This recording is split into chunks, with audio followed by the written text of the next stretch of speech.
Hi everyone, welcome back to the Vision. We are going to conduct session number 7. We already conducted session 6. Now come to the first question. Why does waterlogging adversely affect the most crop? Most crop को waterlogging affect कैसे करता है, क्यों करता है? Suppose that is the crop, plant and soil के अंदर waterlogging conditions हैं. इससे क्या होगा? प्लांट्स की जो रूट हैं ये हैं और सॉइल के अंदर क्या होता है, एक मैक्रोपोर होता है और माइक्रोपोर होते हैं. जैसे मान लीजिए ये मैक्रोपोर हैं और ऐसे ही साइड बाय साइड माइक्रोपोर है. वाटर लॉगिंग कंडीशन होने से क्या होगा, मैक्रोपोर और माइक्रोपोर वाटर से फिल हो जाएंगे. वाटर से फिल हो जाने से क्या होगा, सॉइल के अंदर सॉइल एयर रिड्यूस हो जाएगी. सॉइल एयर रिड्यूस होने से क्या होगा, सॉइल प्लांट्स की जो रूट्स है ना वो प्रॉपर फिजियोलॉजिकल फंक्शन नहीं कर पाएंगे. इससे क्या होगा, प्लांट में न्यूट्रिएंट अपटेक रिड्यूस हो जाएगा.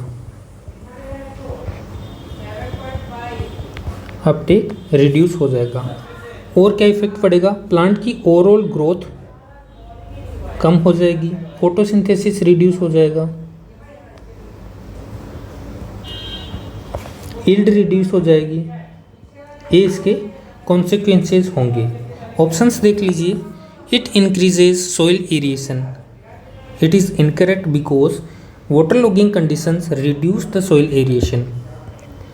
It reduce oxygen availability to roots. When overall soil air reduced then oxygen will automatically reduce, then it will correct. It enhance nutrient uptake. It is incorrect because waterlogging conditions reduce the nutrient uptake of the plant. It promotes photosynthesis. We discussed already that photosynthesis will be reduced. अगला question है, what is the main purpose of contour ploughing on sloped land? मान लीजिए कोई sloppy land है, इस पर contour प्लाइंग करेंगे तो क्या इफेक्ट पड़ेगा, क्या पर्पज़ होता है इसका. मान लीजिए हमने यहाँ पर प्लोइंग कर दिया. प्लोइंग करने से क्या होगा, सॉइल का कॉम्पैक्टनेस कम होगा.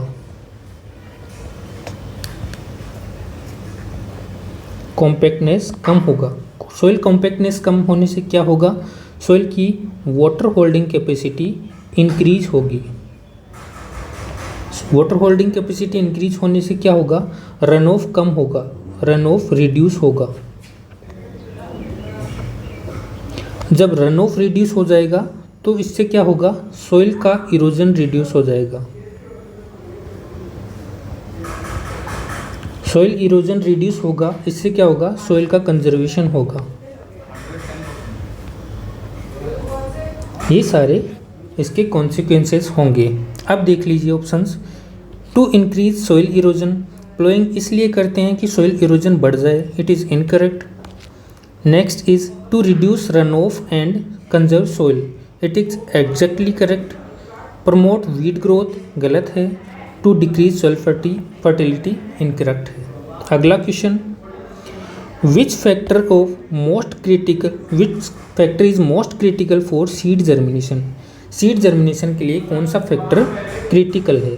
मान लीजिए आपकी सॉइल सरफेस है, यहाँ पे हमने सीड को सो कर दिया. अब क्या होगा, सीड के सोइंग के बाद यहाँ पर वाटर अवेलेबल होगा इसके आसपास, तो सीड क्या करता है, सॉइल से वाटर को अपटेक करता है. इसको क्या कहते हैं, इम्बाइबिएशन कहते हैं.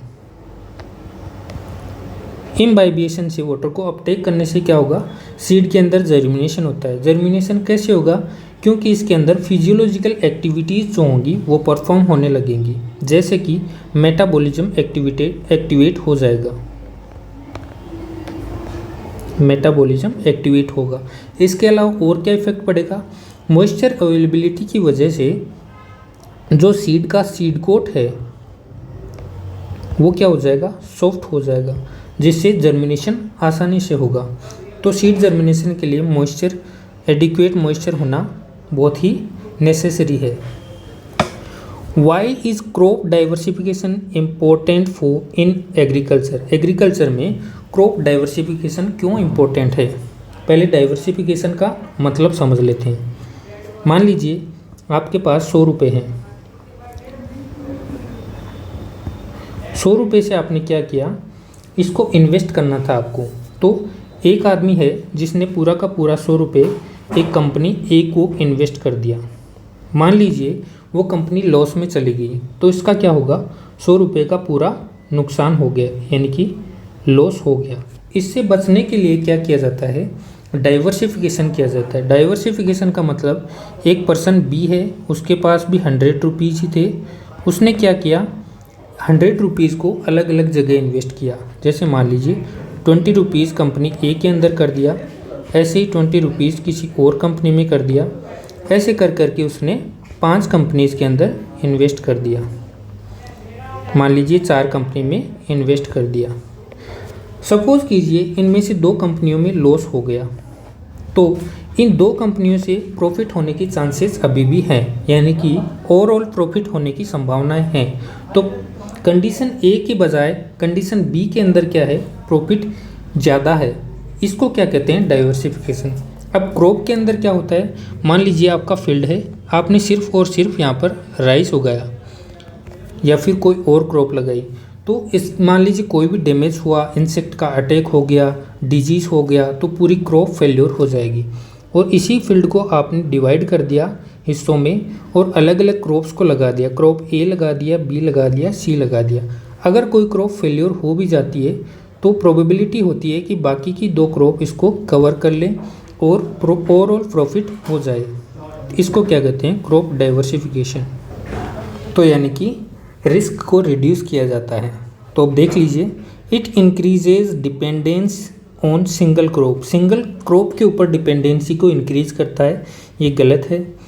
It reduce risk and enhance resilience, यानी कि रिस्क को रिड्यूस करता है, रेजिलियंस को बढ़ाता है, बिल्कुल सही है। It promotes soil depletion, soil का डिप्लीशन को नहीं बढ़ाता है। अलग अलग क्रॉप लगाएंगे, तो जैसे मान लीजिए कुछ लेग्यूम लगा दिया, सीरियल्स लगा दिया, तो न्यूट्रिएंट की अवेलेबिलिटी बनी रहेगी। इट इनकरेज पेस्ट आउटब्रेक्स, यानी कि पेस्ट के अटैक को इंक्रीज करता है, ये भी गलत हो जाएगा। अगला question, what is the primary reason for applying potassic fertiliser to crops, यानी कि जितने भी पोटेशिक फर्टिलाइजर होते हैं उनको क्रॉप में अप्लाई करने से क्या फ़ायदा होता है। So what is the concept behind it, it is that potassium regulate water balance and improve fruit quality, crop quality and also reduce the tolerance, stress tolerance और disease resistance increase करता है। तो पोटेशियम से क्या हुआ, water balance हुआ। Water balance कैसे होगा, पोटेशियम की इंपॉर्टेंट रोल होता है स्टोमेटा को क्लोज और ओपन करने में, इसलिए वाटर बैलेंस ऐसे करवाएगा। इसके साथ ही ट्रांसलोकेशन भी करवाता है ये प्लांट्स के अंदर। और इसके साथ में क्या फ़ायदा है इसका, डिजीज़ एंड ड्रॉट टॉलरेंस को इंक्रीज करता है। डिजीज़ एंड ड्रॉट टॉलरेंस इनको इंक्रीज करता है। इससे प्लांट के अंदर डिजीज़ कम लगेंगी और ड्रॉट के लिए टॉलरेंस आएगा। इससे क्या इफेक्ट पड़ेगा, क्वालिटी इंक्रीज होगी।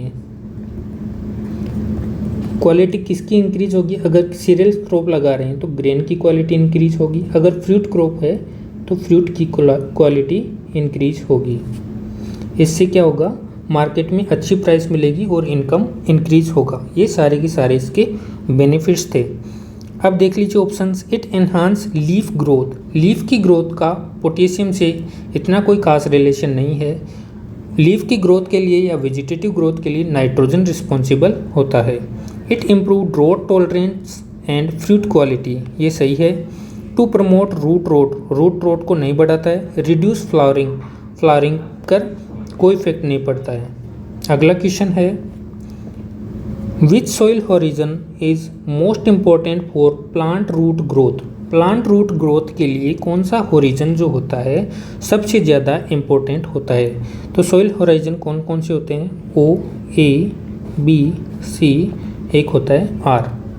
अब देख लीजिए इसमें क्या होता है, ओ ऑर्गेनिक मैटर प्रेजेंट होता है वहाँ पर, ए जो होता है upper most horizon of the soil surface कहा जाता है इसको। तो इसमें क्या होता है, मैक्सिमम न्यूट्रिएंट्स की अवेलेबिलिटी पाई जाती है, मैक्सिमम न्यूट्रिएंट अवेलेबल यहाँ पर होते हैं। इससे क्या फ़ायदा होगा, प्लांट न्यूट्रिएंट अपटेक करके अपनी ग्रोथ को और साइकिल को कंप्लीट कर पाएंगे। इसको टॉप सॉइल भी कहा जाता है, टॉप सॉइल। इसलिए ये क्या होता है, आइडियल होता है प्लांट की ग्रोथ के लिए, आइडियल फॉर प्लांट ग्रोथ। अब देख लीजिए ऑप्शंस में आपका ए होराइजन दिया हुआ है, ये करेक्ट आंसर हो गया। अब बाकी के इनकरेक्ट क्यों हैं एक बार ऐसे देख लेते हैं। जो आपका ओ होराइजन है यहाँ पर ऑर्गेनिक मैटर होता है, लेकिन ये बहुत ही थिन सरफेस होता है और हर जगह अवेलेबल भी नहीं होता है। मोस्ट ऑफ फॉरेस्ट सॉइल के अंदर प्रेजेंट होता है, यानी कि जहाँ पर फॉरेस्ट लगे होते हैं वहाँ पर पाया जाता है, वहाँ पर प्लांट का बायोमास होने की वजह से। आपका बी होराइजन दे रखा है, बी होराइजन क्या हो जाएगा, इसके अंदर न्यूट्रिएंट्स तो होते हैं, कम होते हैं ए होराइजन की तुलना में, और ये डीपर होता है, यानी कि यहाँ तक प्लांट्स की रूट्स अवेलेबल नहीं हो पाती हैं, यानी कि लगभग रूट्स आपकी यहीं तक रह जाती हैं, यहाँ तक रूट्स पहुँच नहीं पाती हैं, इसलिए ये अपने कोई काम का नहीं रहा। और सी होराइजन तो होता है, वहाँ पर पेरेंट मटेरियल पाया जाता है, यहाँ पर मिनिमम न्यूट्रिएंट्स पाए जाते हैं, इसलिए ये भी गलत हो गया। अगला क्वेश्चन है, why is the use of resistant crop varieties important in pest management. Pest management में रेजिस्टेंट वेराइटी का यूज़ करना कैसे हेल्पफुल रहेगा। क्या ये इंक्रीज करता है पेस्टिसाइड की यूज़ को, या रिड्यूस करता है डिपेंडेंस ऑन केमिकल कंट्रोल पर, और प्रमोट करता है पेस्ट रेजिस्टेंस को, या डिक्रीज करता है क्रॉप की यील्ड को। तो जो रेजिस्टेंट वेराइटी होती हैं, जैसे मान लीजिए कोई क्रॉप है, बीटी कॉटन का ही एग्जांपल ले लेते हैं। बीटी कॉटन क्या होता है, बोलवर्म के लिए रेजिस्टेंट होता है, बोलवर्म इस पर अटैक नहीं कर पाता है। इससे क्या होगा, जब बीटी कॉटन ग्रो करेंगे तो पेस्टिसाइड का यूज़ नहीं करना पड़ेगा। पेस्टिसाइड का यूज़ नहीं करेंगे तो एनवायरनमेंट पे नेगेटिव इम्पैक्ट नहीं पड़ेगा, यानी कि एनवायरनमेंट फ्रेंडली क्रॉप हो जाएगी ये। और क्या इफेक्ट पड़ेगा इससे, क्रॉप का जो टोटल कॉस्ट ऑफ कल्टीवेशन आ रहा है या कॉस्ट ऑफ प्रोडक्शन आ रहा है उसको रिड्यूस किया जाएगा, कॉस्ट रिड्यूस होती है क्योंकि पेस्टिसाइड का खर्चा बच जाएगा। और क्या होगा, क्वालिटी अच्छी मिलेगी, क्योंकि अगर डिजीज़ और पेस्ट नहीं लगेंगे तो फ्रूट और ग्रेन की क्वालिटी अच्छी मिलेगी। और क्या बेनिफिट होगा, बार बार क्रॉप के अंदर पेस्टिसाइड्स के यूज़ नहीं होंगे तो क्या होगा, जो भी इंसेक्ट्स या पेस्ट हैं, जितने भी पेस्ट हैं वो अटैक कर रहे हैं कोई क्रॉप के ऊपर, तो पेस्टिसाइड का यूज़ नहीं करेंगे रेगुलरली फ्रिक्वेंटली, तो उनके अंदर पेस्टिसाइड के लिए रेजिस्टेंस कम आएगा।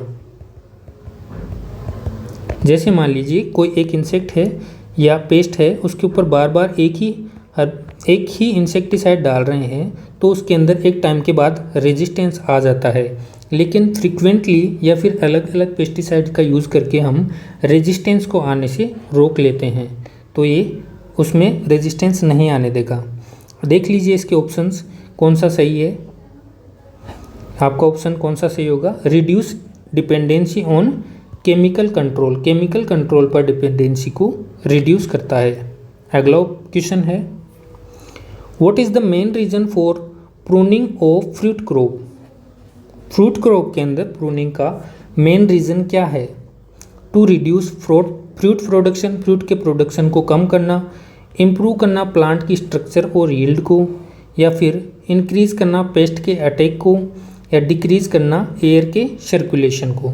तो देखते हैं कि प्रूनिंग में क्या होता है। जैसे मान लीजिए आपका एक कोई प्लांट है,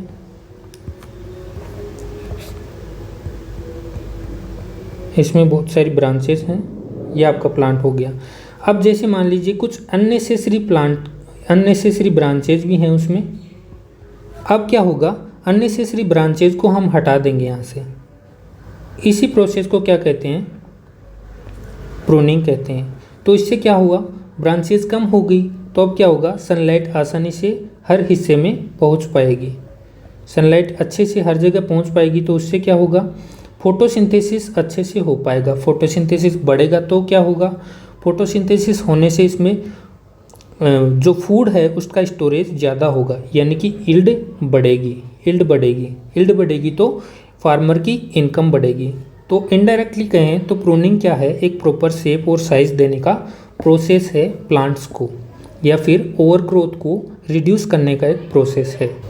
लाइट पेनिट्रेशन बढ़ने के साथ साथ यहाँ पर एयर का भी मूवमेंट अच्छा हो जाएगा, यानी कि एयर अच्छे से गुजर पाएगी इधर से। अब ऑप्शंस देख लीजिए आपका कौन सा सही है। रिड्यूस करना फ्रूट के प्रोडक्शन को, फ्रूट का प्रोडक्शन तो इंक्रीज होगा, इम्प्रूव करता है प्लांट स्ट्रक्चर और यील्ड को। अगला क्वेश्चन है, which process in plants is most affected by high temperature.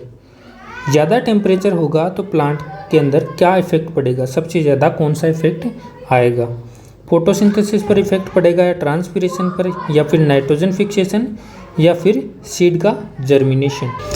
देखते हैं इसको डेप्थ में समझते हैं। जैसे मान लीजिए ये प्लांट है और ये आपकी लीफ लगी हुई है।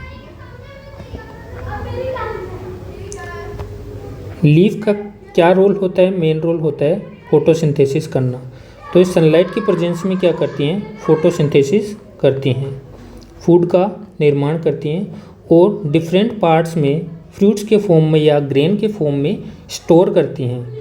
तो अब क्या होगा, अगर टेम्परेचर हाई हो गया तो टेम्परेचर हाई होने से क्या होगा, यहाँ से लीफ की सरफेस से ट्रांसपिरेशन होगा।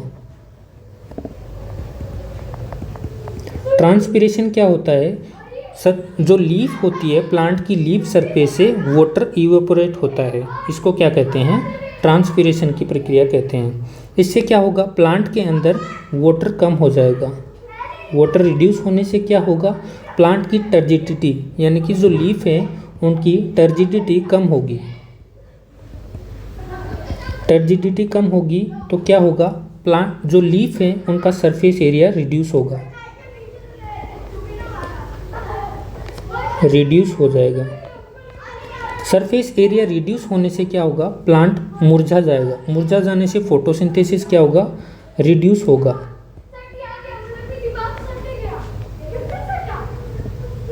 फोटोसिंथेसिस रिड्यूस हो जाएगा। अब देख लीजिए इसका क्या इफेक्ट पड़ रहा है, फोटोसिंथेसिस रिड्यूस हो जाएगा, ये इसका मेन इम्पैक्ट होता है। अगला क्वेश्चन है,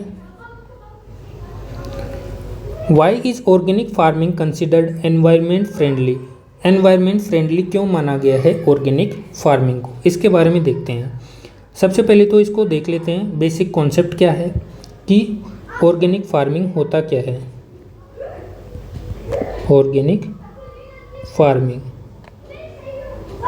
फार्मिंग में किसी भी तरह के केमिकल्स का यूज़ नहीं किया जाता है, यानी कि केमिकल फ्री फार्मिंग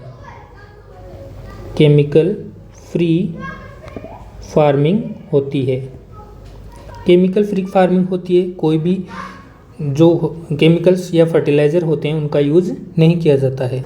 जब केमिकल्स का यूज़ नहीं होगा क्रॉप के अंदर तो एनवायरनमेंट पर भी इफेक्ट नहीं आएगा।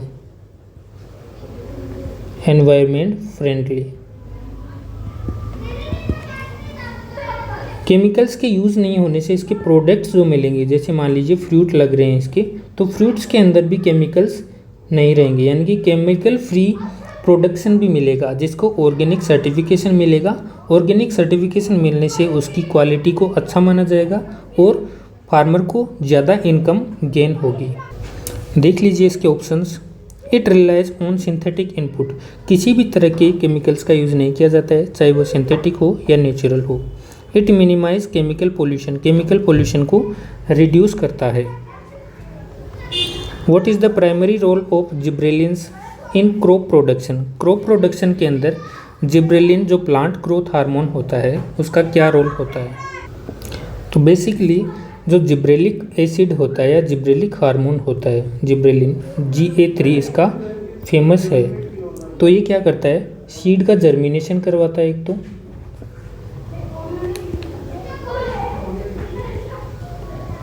सीड का जर्मिनेशन कैसे करवाता है, सीड के अंदर एसिड हाइड्रोलेज पाया जाता है जिसको एक्टिवेट करके यानी कि डिहाइड्रोजिनेज एंजाइम पाए जाते हैं इसके अंदर, जिससे सीड का जर्मिनेशन एक्टिवेट होता है।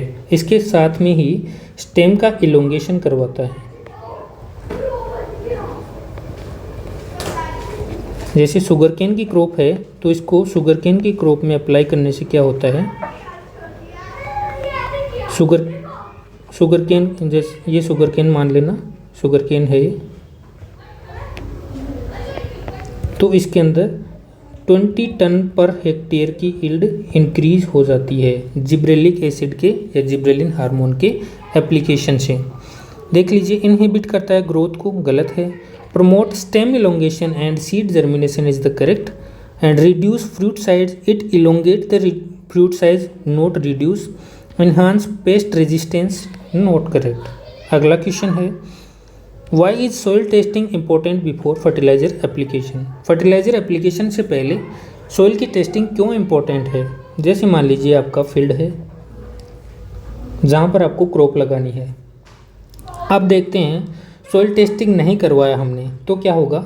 जैसे हमने इसके अंदर यूरिया का छिड़काव करना है, यानी कि यूरिया अप्लाई करना है। यूरिया अप्लाई करने के लिए क्या करेंगे हम, जैसे मान लीजिए 100 kg यूरिया एक यूनिफॉर्मली अप्लाई कर दिया इसके अंदर, जैसे कि 100 मीटर स्क्वायर का एरिया है ये, तो 100 kg को अप्लाई कर दिया तो पर यूनिट के अंदर 1 kg यूज़ हो गया। जैसे मान लीजिए अब हमने सॉइल टेस्टिंग करवाया, सॉइल टेस्टिंग करवाने पे पता लगा कि सॉइल का ये वाला जो एरिया था यहाँ पर तो न्यूट्रिएंट की अवेलेबिलिटी पहले से ही बहुत ज़्यादा थी।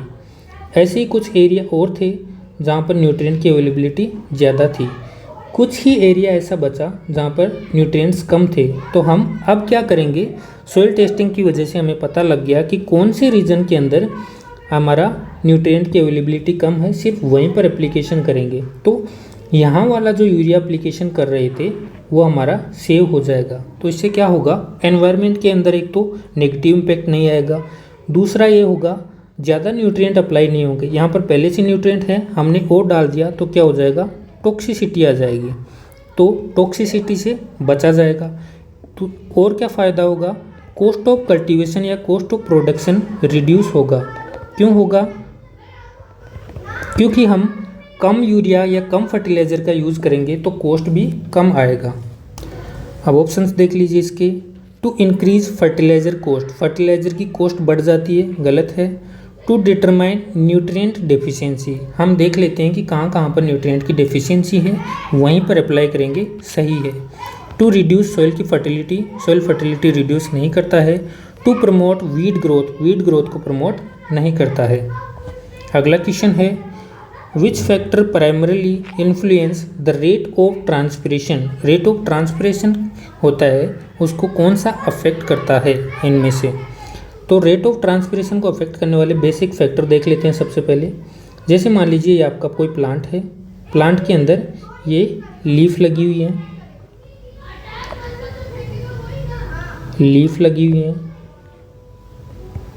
अब क्या होता है, लीव्स के अंदर क्या होते हैं, स्टोमेटा होते हैं, स्टोमेटा पाए जाते हैं, जिनसे क्या होता है, गैसियस एक्सचेंज होता है, उसके साथ ही वाटर भी इवेपोरेट होता है, जिसको ट्रांसपिरेशन कहते हैं। अब देख लीजिए सबसे पहले तो टेम्परेचर, जैसे मान लीजिए टेम्परेचर ज़्यादा है तो क्या होगा, टेम्परेचर ज़्यादा होगा तो एनवायरनमेंट में ह्यूमिडिटी कम होगी, ह्यूमिडिटी कम होगी तो प्लांट का इवेपोरेशन बढ़ेगा, यानी कि वाटर का बैलेंसिंग करने के लिए, रिलेटिव ह्यूमिडिटी को मेंटेन करने के लिए प्लांट ज़्यादा से ज़्यादा वाटर को इवेपोरेट करेगा। तो क्या होगा, ट्रांसपिरेशन इंक्रीज होगा, ट्रांसपिरेशन इंक्रीज होगा। इसके अलावा कौन से फैक्टर अफेक्ट करते हैं, जैसे मान लीजिए नॉर्मली एग्रीकल्चर के लिए जो विंड वेलोसिटी मानी जाती है वो कितनी बेनिफिशियल मानी जाती है, 4 to 6 किलोमीटर पर आवर, ये बेनिफिशियल मानी जाती है। अब सपोज कीजिए यहाँ पर विंड वेलोसिटी इंक्रीज हो गई, यानी कि विंड वेलोसिटी इंक्रीज हो गई। अब देख, विंड वेलोसिटी इंक्रीज होने से क्या होगा, एक तो प्लांट का पहले से एनवायरनमेंट था, ये पर्टिकुलर एक एनवायरनमेंट था इसके अंदर प्लांट ने इवेपोरेशन कर करके प्लांट के नियर बाई एनवायरनमेंट को, रिलेटिव ह्यूमिडिटी को सेट कर रखा था। अब दूर से हवा आई, हवा ने क्या किया, अपने साथ मॉइस्चर लिया और यहाँ से निकल गई। अब इससे इफेक्ट क्या पड़ा, यहाँ की रिलेटिव ह्यूमिडिटी रिड्यूस हो गई। तो अब इसको दोबारा से मेंटेन करने के लिए प्लांट क्या करेगा, दोबारा से इवेपोरेशन यानी कि ट्रांसपिरेशन को इंक्रीज करेगा, तो इससे वाटर लॉस बढ़ेगा और ट्रांसपिरेशन भी इंक्रीज होगा। ये दो मेन फैक्टर होते हैं इसके। अब ऑप्शंस देख लीजिए। सॉइल की फर्टिलिटी, क्वेश्चन क्या था हमारा, primary influence rate of transpiration. Rate of transpiration को सबसे ज़्यादा इफेक्ट कौन करता है, सॉइल की फर्टिलिटी से कोई रिलेशन नहीं है। एटमॉस्फेरिक ह्यूमिडिटी, हमने देखा बार बार कि ह्यूमिडिटी ही मेन फैक्टर रोल प्ले कर रहा था यहाँ पर। Soil texture not and nutrient availability no relation. अगला क्वेश्चन है आपका, what is the main advantage of using cover crops in agriculture. What it means when you use cover crops in the agriculture field, then what are the advantage of it? Suppose that this is the agriculture field. If you are not applying any cover crop, then what will be happen? Sunlight penetrate the soil surface. यहाँ पर soil surface पर sunlight आएगी, यहाँ की surface क्या होगी, गर्म होगी, यानी कि heat generate होगी। heat generate होने से क्या होगा, evaporation होगा। इवेपोरेशन होने से क्या होगा, सोइल के अंदर मॉइस्चर रिड्यूस होगा। मॉइस्चर रिड्यूस होने से क्या होगा, क्रॉप जो है उसको प्रॉपर वाटर की अवेलेबिलिटी नहीं मिल पाएगी, वो नहीं मिल पाएगी, जो प्लांट क्या हो जाएगा, विल्ट हो जाएगा। प्लांट विल्ट हो जाने से क्या होगा, फोटोसिंथेसिस रिड्यूस होगा। फोटोसिंथेसिस रिड्यूस होगा तो प्लांट के अंदर फूड नहीं बन पाएगा, जिससे क्या होगा, यील्ड कम मिलेगी, हो सकता है प्लांट की डेथ भी हो जाए। तो ये सारे कॉन्सिक्वेंसेस हो गए इसके। अब दूसरी कंडीशन देखते हैं कि ये हमारा सॉइल सरफेस है, इसके ऊपर हमने क्या कर दिया, जैसे मान लीजिए ये प्लांट्स हैं,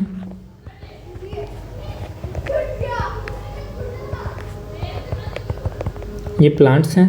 अब हमने यहाँ पर मल्चिंग कर दिया। मल्चिंग करने से क्या हुआ, ये एरिया ढक गया, तो यहाँ पर क्या होगा, डायरेक्ट सनलाइट जो है वो पेनेट्रेट नहीं कर पाएगी। इससे जो इवेपोरेशन होता है, इवेपोरेशन कम होगा। सोइल मॉइस्चर के अंदर सोइल मॉइस्चर रिड्यूस नहीं होगा, तो वाटर की अवेलेबिलिटी बनी रहेगी। इससे क्रॉप अच्छे से ग्रो कर पाएगी। उसके साथ में जिससे मल्चिंग की, जैसे मान लीजिए ऑर्गेनिक मैटर है, तो ये क्रॉप को न्यूट्रिएंट की अवेलेबिलिटी भी बनाए रखेगा, तो न्यूट्रिएंट सप्लाई भी हो रही है, डबल बेनिफिट हो गया। अब ऑप्शंस देख लीजिए, आपके मेन एडवांटेज पूछा गया था, it increase soil erosion. Mulching कर देंगे तो क्या होगा, सॉइल इरोजन रिड्यूस होगा। जैसे मान लीजिए यहाँ से वाटर ड्रॉपलेट नीचे गिरेगी इसके ऊपर, तो ये सॉइल मल्चिंग होने की वजह से डायरेक्ट सॉइल के कांटेक्ट में नहीं आने से सॉइल पार्टिकल डिटेच नहीं होंगे और दूसरी जगह मूव भी नहीं करेंगे, तो सॉइल इरोजन भी रिड्यूस होगा, ना कि इंक्रीज होगा। अगला ऑप्शन है improve soil health and reduce erosion. Soil erosion reduce हो रहा था, इसके साथ सॉइल हेल्थ बढ़ रही थी, क्योंकि ऑर्गेनिक मैटर अगर यहाँ पर मल्च कर रखा है तो न्यूट्रिएंट भी प्रोवाइड करेगा।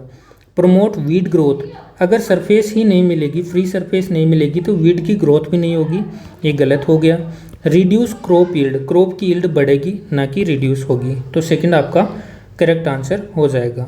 अगला क्वेश्चन है, why is integrated nutrient management effective in crop production. Crop production के अंदर इंटीग्रेटेड न्यूट्रिएंट मैनेजमेंट इफेक्टिव होता है, तो it relies solely on chemical fertiliser, यानी कि इंटीग्रेटेड न्यूट्रिएंट मैनेजमेंट है जो सिर्फ और सिर्फ केमिकल्स पर डिपेंड करता है।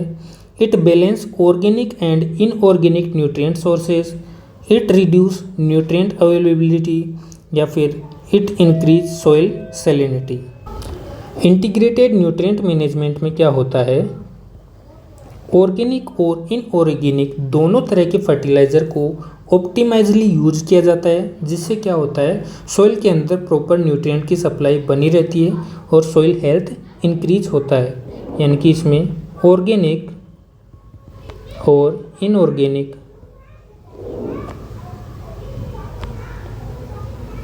दोनों फर्टिलाइजर्स का यूज किया जाता है। इससे क्या होगा, प्लांट के अंदर न्यूट्रिएंट अवेलेबल रहेंगे, न्यूट्रिएंट अवेलेबिलिटी इंक्रीज होगी, इसके साथ ही सॉइल हेल्थ मेंटेन रहेगी। ये आपका हो गया। अब आपके ऑप्शंस देख लीजिए। पहला है ओनली केमिकल फर्टिलाइजर पर डिपेंडेंसी हो जाएगी, गलत है। बैलेंस करेगा ऑर्गेनिक और इनऑर्गेनिक न्यूट्रिएंट सोर्सेज को, ये सही था। और न्यूट्रिएंट की अवेलेबिलिटी रिड्यूस हो जाएगी, ये गलत है। न्यूट्रिएंट की अवेलेबिलिटी इंक्रीज होगी। सॉइल सैलिनिटी को इंक्रीज करता है, ये भी गलत है। अगला क्वेश्चन है, what is the primary reason for using trap crop in pest management. Pest management में ट्रैप क्रॉप को यूज करने का मेन बेनिफिट क्या होता है। To attract beneficial insects, to divert pest from main crops, to increase pest population, to reduce crop yield. Trap crop का मतलब क्या होता है, जैसे मान लीजिए आपकी मेन क्रॉप है, ये आपका फील्ड है, इसमें आपने मेन क्रॉप लगा रखी है।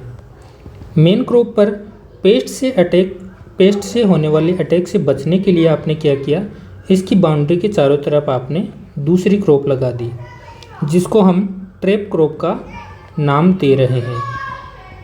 ऐसे आपने लगा दी। इससे क्या होगा, जब भी कोई इंसेक्ट या पेस्ट यहाँ पर अटैक करेगा तो क्या होगा, सबसे पहले उसको इस क्रॉप से होकर गुजरना पड़ेगा। तो ट्रैप क्रॉप ऐसी लगाई जाती है कि जो उसके लिए फेवरेबल होती है, यानी कि ये भी उसके लिए होस्ट का काम करेगी। जो ये वाली क्रॉप है उस पर जो इंसेक्ट अटैक कर पा रहा है वो इस पर भी अटैक करेगा। ऐसी क्रॉप को सिलेक्ट करते हैं, इसीलिए इसको ट्रैप क्रॉप कहते हैं। ट्रैप का मतलब ही होता है फंसाना। आप समझ रहे हैं यहाँ पर कोई है, मान लो आप रात के अंधेरे में खड़े हैं और आपको आभास हो रहा है कि यहाँ कोई है, ऐसा है, तो एक क्या हो गया, ट्रैप हो गया, इल्यूजन हो गया हमारे लिए। ऐसे इसमें क्या होता है, ट्रैप क्रॉप के अंदर उसको ये लगता है कि ये वही क्रॉप है जिस पे मुझे अटैक करना है, तो ये आपकी बाउंड्री वाली क्रॉप पर ही अटैक करके रुक जाएगा, अंदर तक नहीं पहुंच पाएगा। तो आपकी जो अंदर वाली क्रॉप है वो सेफ रह जाएगी। अब देख लीजिए आपके options. To attract beneficial insect, beneficial insect को अटैक करना ये ट्रैप क्रॉप का काम नहीं है। To divert pest from main crop, ये हमारी मेन क्रॉप थी, यहाँ से हमने डाइवर्ट करके बाउंड्रीज पर ही रोक दिया इसको, तो ये आपका सही आंसर हो गया। अगला क्वेश्चन है, जस्ट ए मिनट,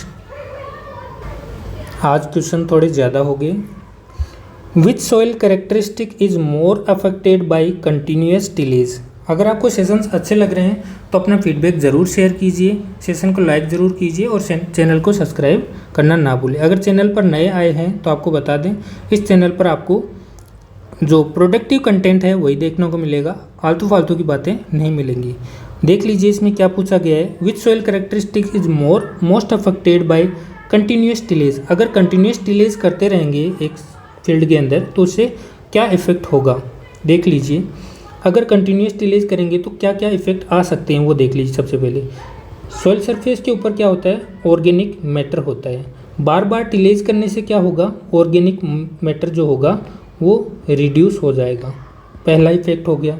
दूसरा हो गया, सेम सरफेस पर बार बार डिलेज करने से क्या होता है, सॉइल के अंदर हार्ड पैन क्रिएट होता है। जैसे मान लीजिए हम इतनी ही सरफेस तक बार बार डिलेज कर रहे हैं, इतनी ही डेप्थ तक, तो क्या होगा, यहाँ पर सॉइल के अंदर हार्ड पैन क्रिएट हो जाएगा, जिसको ब्रेक करने के लिए एक प्लाव का यूज़ किया जाता है। उसको आप कमेंट बॉक्स में ज़रूर बताएंगे, आपके लिए होमवर्क रहेगा कि कौन से प्लाव का यूज़ किया जाता है हार्ड पेन को ब्रेक करने के लिए। अब इसमें ऑप्शन देख लीजिए, सॉइल ऑर्गेनिक मैटर ये इफेक्ट होगा, या सॉइल का कलर, या सॉइल की पीएच, सॉइल का टेम्परेचर। तो सॉइल का ऑर्गेनिक मैटर जो होगा वो अफेक्ट होगा इससे। अगला क्वेश्चन है, why is pollination critical for fruit crop production. Fruit crop production के लिए पोलिनेशन क्यों इम्पोर्टेंट है, ऐसा पूछा गया है। पोलिनेशन में क्या होता है, एंथर से, यहाँ से एंथर से पोलन ग्रेन निकलेगा और स्टिग्मा पर आके गिरता है। ये स्टिग्मा हो गया। ड्राइंग थोड़ा वीक है अपना, ये ओव्यूल हो गया, इसमें ये आपके अंदर की स्ट्रक्चर हो गया। तो यहाँ से क्या होगा, पोलन ग्रेन निकलेगा और स्टिग्मा पर जाकर गिरेगा। इसको ही क्या कहते हैं, पोलिनेशन। पोलिनेशन होने से क्या होगा, ये यहाँ से अंदर पोलन ट्यूब बनाकर इसमें एंटर करेगा।